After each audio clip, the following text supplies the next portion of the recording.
if you read this or you look it up to it, it makes it sound like Jacob was too close, like he was the one that was messing up. But there's no way. Yeah, that's the lead vehicle. That is completely on that lead vehicle, not on him. World Athletics officially declined to ratify Jacob Kiplimo's half marathon world record of 56:42. He broke the previous mark by 48 seconds. 48 seconds. And it doesn't count. The reason? A lead car. So today we're asking the question, when does helping or aiding an athlete go too far?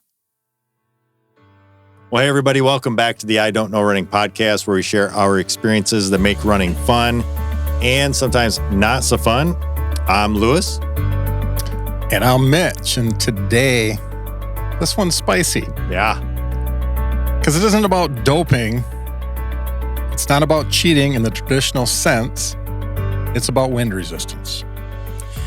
Yeah, so let's talk about what actually happened for those that aren't aware, and I'm sure there are plenty that aren't. I don't know who out there listening follows the records that closely for running, but let's dive into this a little bit. So on February 15th of 2025 at the Barcelona Half Marathon, Jacob Kiplimo ran a 56:42, 100% across the board. That's what he ran. Mm-hmm. This shattered the previous world record by 48 seconds, as we mentioned.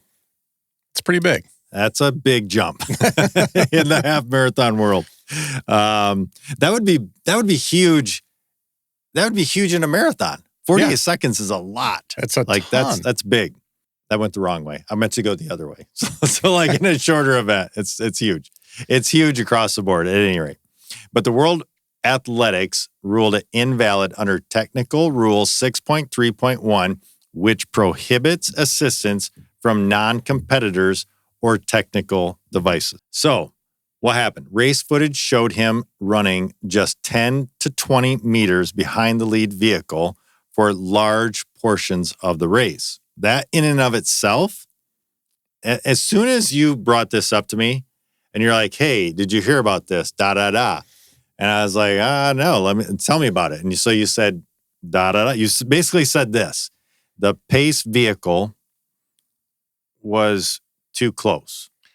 Which, if you read this or you look it up to it, it makes it sound like Jacob was too close, like he was the one that was messing up. But there's no way. Yeah, that's the lead vehicle. That is completely on that lead vehicle, not on him. How is that his fault? I don't understand. This blew my mind. I'm going, is he supposed to like wave them to speed up? Hey, or what is he supposed to do? You're helping me too much. Yeah. Yeah. Like that makes no sense. So here's the issue. At that distance, you create a slipstream. I mean, duh. Yeah. 100%. So you reduce wind resistance, you gain an aerodynamic advantage. I mean, that's what pacers do, right? That's what pacers do for people. Right. Well, partly. I shouldn't say the pacers pace, but what's wild is that they're entered in the race. Like you have pacers out there and they usually drop. They set the speed. So we've deemed that's okay. Yeah. So it's just interesting. Yeah. It is way different though. I mean, those people are actually running, the car is not. Yeah. Yeah. Additionally, there are also reports, and this one I say, okay, yeah, if this happened, totally get it. But it says that there were also reports that he may have received coaching instructions during the race, which would also violate assistance rules. And which is interesting to me. Yeah. You're like, I didn't know. I didn't know what I didn't know. It is a little bit of like, seriously, what would the assistance be? I guess I would want to know more about that. High knees. Yeah. I don't know. I don't know how you can help. And I don't know how you could like monitor that. Hit that guy in the leg and beside you. He's too close. Is it one person that you like, if that's literally your coach and you have to register him as your coach for a race? Because how would it be his coach says, hey, Mitch and Lewis, I want you to go out to mile 7 and mile 9 and tell him this. How is that any different? And how do you control that? I don't know. Or, hey, it's warmer than we thought. Yeah, slow down. I don't. The others are going to fall. I don't know. I don't know. That's a tough one. But I get it. And we have said that before too. A rule's a rule. Follow the rules. Told him to wear an orange hat. Yeah. Yeah. And he's not supposed to wear an orange hat in that race. You're out. Too bad. So what's this all mean? So first of all, the time stands. Okay. He still won the race. He did win the race, and his time counts, but it does not carry the world record designation, which means he may be the fastest ever at that distance. But he's not a world record holder. But he's not the world record holder. Talk about some mental gymnastics now. Yeah. When you talk about that. Yeah. Speaking of some mental gymnastics, let's talk about fairness versus human capability. And we're going to have a little bit of an argument for and an argument against. I'm going to carry the argument for. Rules exist for a reason. Okay? Yep. And we're talking about for denial or not denial of the record, to be clear. So here's the argument for the denial. Rules exist for a reason. Yep. Totally get it. Records must be comparable across all eras. Agree. Get it. Yep. If we allow drafting behind vehicles, are we still watching a road race? I think that's true. Kinda. Or are we watching something more like a controlled experiment, similar to, think of Eliud Kipchoge's 1:59:40 marathon in 2019, which he basically it was a completely set up science experiment. It was absolutely. And everybody knew that. So nobody would ever say that was a world record. No, it was. That's clear to me. It was an incredible achievement of human athleticism. 100%. You cannot take that away from that. But rotating pacers, laser pacing, closed course, all of that was what played into him being able to do that. And it's crazy. If you have not seen that video, you should go check it out because it is a spectacle. And it's amazing. Like, I'm not taking away. He broke 2 hours in the marathon. That's amazing. Totally amazing. However, it was never meant to be ratified. They weren't trying to get the world record. They were just trying to prove what humans could do. But we've talked about that too. Like when somebody talks about I ran a marathon distance versus I ran a race. It's the same thing. There's nobody, it's not you can set up your own conditions. It's the same to me as this. Yeah. You can set up the best weather. Like, hey, today is crappy out. I'm going to go tomorrow. Yeah, exactly. But race day. You show up on race day. You get what you get. And you perform according to the race. Yep. Which is a little bit about what we're talking about here. If you allow slipstreaming behind vehicles, and the whatnot, what stops major marathon from turning into a science lab, as we've mentioned. So let's hear against. Kiplimo didn't control the lead car. Boom. Enough said. That's not on him. Oh my goodness. He didn't ask for it to sit at 15 meters. He didn't, he wasn't like, I'm sure that wasn't on his mind at all. No. I really think that responsibility falls on the race organizers. 100%. And to me, that's a black eye on the race. And future races, I think that they better pay attention to that. Yeah. So can you imagine? So just to kind of drive that point home, he showed up to Barcelona marathon or half marathon to run a race, and they essentially screwed him out of the world record because their lead car did not follow the quote unquote rules, which we'll get to a little bit. Yeah, I'm thinking future races, if you don't want anybody to break the world record, just put a car in front of them. Right. So are we punishing the athlete or the logistics? For the logistics. Yeah. Sorry. Yeah. And that I think that's what happened here. Yeah. And his physical effort absolutely was world class. Like that, he didn't get there by accident. He is that good. Maybe he was helped along, but I'm telling you, if he ever, this might have been his only chance to do that. So who knows if that comes up again. Everything clicked. Yeah. Yeah, he still ran 56:42.5. How many people can do a 10K that fast. I don't know. Yeah, right. You don't run that time because of a little wind protection alone, like what I've mentioned. Yeah. Like he didn't get there by accident. Yeah. So does this feel unjust? That's really the tension. Yeah.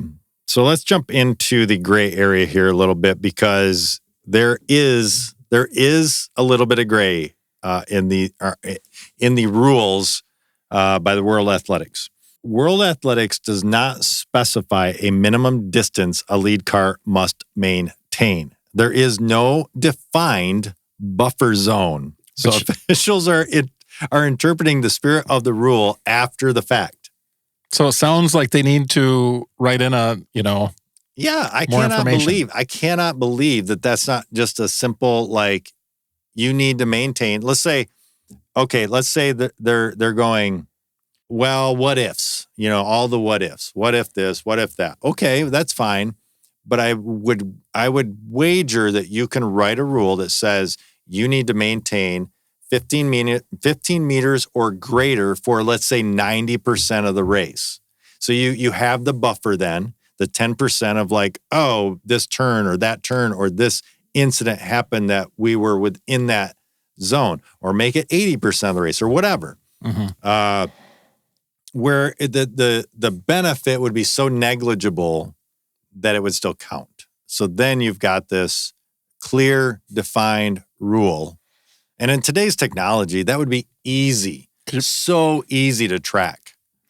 Could you imagine being the pace car driver in the future? Like, yeah. I mean, it's a two-person job. You'd have to have somebody with the ability to measure the distance behind you. And obviously, you're not trying to be at the limit, right? If they say 15, you're not at 15 and a half. You're at 17 to 20 or something like that. And the driving and the traffic and people like running across, like that kind of stuff. You got to think, But that's the buffer. That's what I'm saying. Right. So let's say, oh, you got to slow down. Okay. Well, there's the buffer there. And then you get back out in front. So yeah, because if the rule isn't measurable in real time, it becomes very subjective. And in this case, I think that's very clear. If you go back, it's hard to really measure that. But I think from here going forward, it would be easy to say, okay, here's the tracker on the vehicle, and your racers all basically have that on them with the chip. Pretty easy. So yeah, how much wind reduction is too much? When the rule isn't precise, enforcement becomes very inconsistent. What way was the wind even blowing that day? That makes a difference on how much was being cut down. I was thinking about the same thing as you said that. And then I was thinking our talk before that when we were putting this together, and you said, I didn't know this either. A point to point doesn't count. And I didn't know that, and I wonder when that rule was ratified, because it has to be less than 50% away from. Yeah, of the distance of the race. So which means to me that at some point, if you're with the wind, you're going to be against the wind at a different point. So that would make sense to me. Yeah, that would because it offsets. Yeah. Yeah. Anyway, yeah, it just creates a ton of controversy when you do not have set defined rules. Man, I'm going to butcher his name. Is this Yomiv Kajelkas. 57:30 from 2024 remains the official world record. Yeah, 48 or whatever seconds slower. But the fastest half marathon ever run is still 56:42. Kipchoge's. It creates a weird legacy situation. An asterisk, I guess you could say. It's kind of odd, because he didn't cheat. I mean, you got to say he never cheated. It's just he ran the race just like every other elite there. So now, if you're a fan of this, you got the fastest man and the official world record holder. Two different things. And they're not the same person. And we've seen this before. Kipchoge's sub 2-hour marathon. I would not put that. Yeah, it's kind of we have it in the talk. It makes sense to discuss it in this discussion, but it is a very different thing. Yeah. We have Paula Radcliffe, and I didn't know about this until you brought this up, and I started doing a little bit of research. Paula Radcliffe's, they call it mixed gender race controversy. It was a normal race, right? So like how many races out there? I don't even know. The hundreds and hundreds of marathons that are run every year, usually, I don't know, 90+%, I'm sure, have both sexes in the race. Male, female, you have two different races. And like I said earlier too, unless they say the women go out first or something like that, there are races like that. And I don't know how they look at that then, because what happens if the man catches her and runs her in? I know, yeah. So let's get into what happened with Paula Radcliffe. Paula Radcliffe, basically, here's what happened. In 2011, the IAAF, which is now World Athletics, created a controversy by ruling that women's marathon world records must be set in all female races, effectively downgrading Paula Radcliffe's 2003 London Marathon time of 2 hours and 15 minutes, 25 seconds. It says set with male pacemakers, but she denies that there were pacemakers for her, to a world best. So again, same thing, world best time, not a world record. What it really says, though, is she was that good. She was running with the guys. That's really what it comes down to. Yeah. But she gets penalized for it. So Radcliffe, who set a 2 hour and 17 minute, 42 second, women only record in 2005. So that was the record up until a little bit later. I don't know when it was. So they still let her have the record. Well, she had the record because of that, but it basically downgraded her 2003 time, which is 2 minutes, over 2 minutes faster. So yeah, it says basically they took it away from her. She said, it's nonsense. She said in the argument, she said, I was not being paced.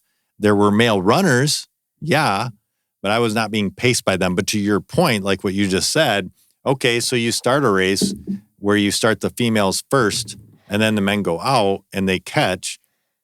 Does that mean that negates it now? I just think it gets really, really. So anyway, what IAAF, World Athletics says is females can only set the women's world record for the marathon in a female-only race. And there aren't very many. There just aren't that many of them. At least the rule's out there and they know that now, even though it's not fair. Yeah. That's the Paula Radcliffe controversy. There's a Toby Amusan's wind-aided hurdle time where she set a world record as well. This is a little bit different because wind-aided we've known about forever, and it does make sense. Like you have a catastrophic storm coming through and you run this like super fast whatever race. Sweet. Yeah, but it's totally, and it's not, you can't compete the next time against that because the wind, So, I mean, that makes sense. I get that one. So, yeah, the rule book keeps trying to keep up, and sometimes that's very difficult to do. Right. And then the bigger question, this isn't just about a lead car. It's about modern assistance in elite racing. Mm-hmm. We've already accepted super shoes, carbon plates, pacer lights on tracks, perfect pacing strategy. Yeah, I don't understand the perfect pacing strategies really, but the pacing lights on the tracks. I think that kind of sums it up. So you have all those things to assist you. Yeah. Where's the line? Like, why don't we throw that stuff out then? Yeah. The lights on the track thing is it's from a spectator side of things, it's really cool. It's cool to watch. Like if you watch any of the Olympics or any of the track stuff now, at the world level, there's the light on the inside of the track. And so everybody watching can see exactly where they're at with regards to either world record, meet record, or like the Olympic record, and see where these runners are at, which is, it's fun for a viewer, for a fan, but I can see where that's an advantage for them. They can see exactly where they're at. So you should have to wear special glasses to be able to see that, so they don't know. like 3D glasses Yeah. for the theaters. Like, how cool is that? Yeah. But then maybe there's coaching assistants at the same time that says, Well, hey, that's you're the thing. on pace. I know. That's what I don't quite understand that. So if the marathoner comes into the Olympic stadium to finish and he yells, hey, you're doing great. You got, whatever he says, does that negate that now? What is the definition of the assistant side of it, I guess? Man, we could do more digging. Yeah. Yeah. So where is the line? Is drafting behind a car fundamentally different than wearing shoes that improve running economy by 4%? That's big. I think the super shoes are way bigger than the car. That's my feeling. Yeah. I think especially it all depends. Especially in this case, because it wasn't on purpose. Yeah. You're putting those shoes on. And remember when we talked to Greg? Yeah. And he said, you asked him, what is the biggest, you've been running for 70 years. What's the biggest technical advantage? And he said, the shoes. Carbon plated shoes. Yeah. He said shoes. It was huge. Is laser pacing on a track different than a car creating windbreak? I think it is. They're just different. They're just different. I think they both provide an advantage. They're just different. And at what point does technology stop supporting performance and start shaping it? Personally, well, number one, I think it's unclear, this situation. It's not like, obviously it's not black and white because there is no pen to paper saying it's very gray. He exactly did this wrong. Right. It's somewhere in the middle. It's one of those charcoal drawings, like sketches. It's like in that fuzzy area. What does this mean for athlete fairness? And when logistics determine legacy, it feels uncomfortable. So yeah, we're curious what you think. What do you think about this? If you've heard about this or something similar to this, do you think the World Athletics got this right, or are they dead wrong? Did they punish the wrong person? I don't know how you would punish. I mean, I think you punish the race here for sure. Barcelona Marathon should be, I don't know, you know what I'm saying? Nobody's going to run your race anymore. Yeah, not if you want to set a record. I mean, definitely, I think the athlete got a very raw end of the deal here. That dude showed up, ran his race, and he crushed the record. And they're like, you were too close to the vehicle that apparently couldn't go faster than whatever, 13, 14 miles an hour, whatever it is that they run for that. Hauling if you're running. And what's the technical assistance in, modern racing should we examine next? Super shoes, things like that, pacer lights on the track, all of that stuff. Anyway, tell us what you think about it. Is this fair? Is it not? Is it just part of the game? But that is going to wrap up this episode of the I Don't Know Running podcast. Be sure to tune in next time as we share more about what we just don't know. Until then, happy running.